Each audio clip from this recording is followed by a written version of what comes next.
सदस्य एवं इस पंचायत में उपस्थित शिक्षागण एवं इस पंचायत में विराजमान समाज गणमान्य व्यक्तियों को मैं प्रियंका चौहान आज 76वें स्वतंत्रता दिवस के उपलक्ष्य में कुछ शब्द कहना चाहूंगी और इस 76वें स्वतंत्रता दिवस के बधाइयाँ देना चाहूंगी। आजादी का सही मतलब वही समझ सकता है जिसने कभी गुलामी देखी हो। यूँ तो आजादी की लौ हम खुशनसीब है कि हमने आजाद भारत में जन्म लिया।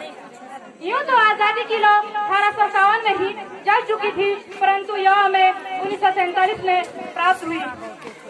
मैं प्राचीन मध्यकालीन तथा वर्तमान भारत के उदाहरणों से स्पष्ट करना चाहूंगी कि जब हम फिरंगियों के फेरे में फंसे हुए थे तो रंगते बसंती चोले की एक आवाज से टोलों के टोले उमड़ आते थे और जब हम स्वतंत्रता को प्राप्त करने के लिए जाते थे तो इंकलाब जिंदाबाद और वंदे मातरम की नारा से हमारे खून में आने वाला 5 डिग्री का तूफान अंग्रेजी शासन की जड़ें हिला देता था।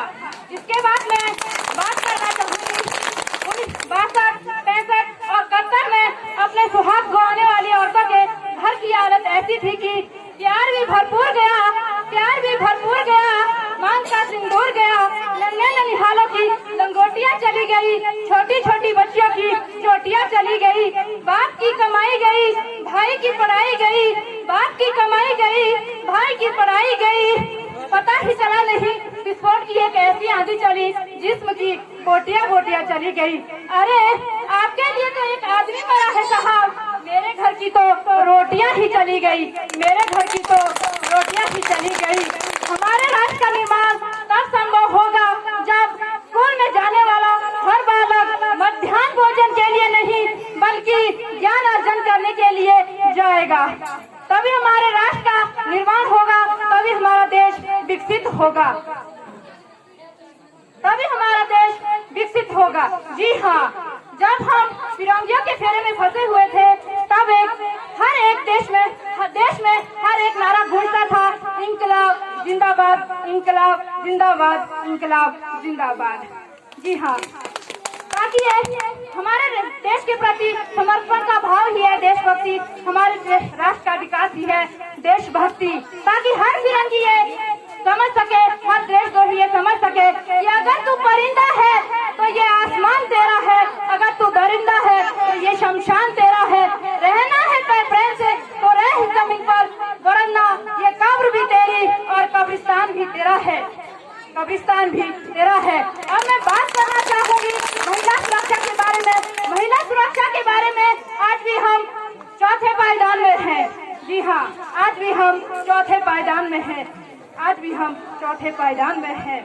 जी हाँ, आज भी हम ऐसे समाज में जीते हैं जहाँ पत्थर की भूरत को लगते 56 भोग है, भूखे नंगे तड़पते सो जाते लोग हैं, लोग हैं। जी हाँ, अपने देश के प्रति समर्पण का भाव है देशभक्ति, अपने देश के प्रति निर्माण का भाव है देशभक्ति। अब मैं बात करती हूँ स्वच्छ भारत स्वच्छ अभियान के बारे में। स्वच्छ भारत स्वच्छ अभियान कहलाना ही देशभक्ति नहीं है। स्वच्छ भारत के योगदान अपने देश के लिए योगदान ही देशभक्ति है। जी हाँ, अब मैं अपने चंद शब्दों के साथ कहना चाहूंगी कि आज हमारे देश में ऐसी हमारे वैचारिक बीमारी हमारे समाज में ऐसी फैली हुई है कि यहाँ हर धर्म के लोग तो पैदा होते हैं, परंतु बदकिस्मती देखो यहाँ इंसान पैदा नहीं होते हैं।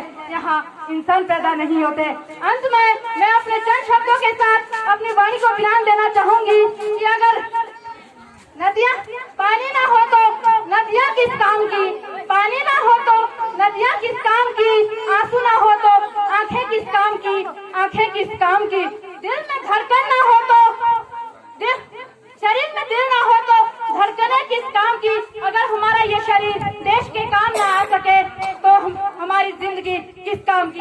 जय हिंद, जय भारत।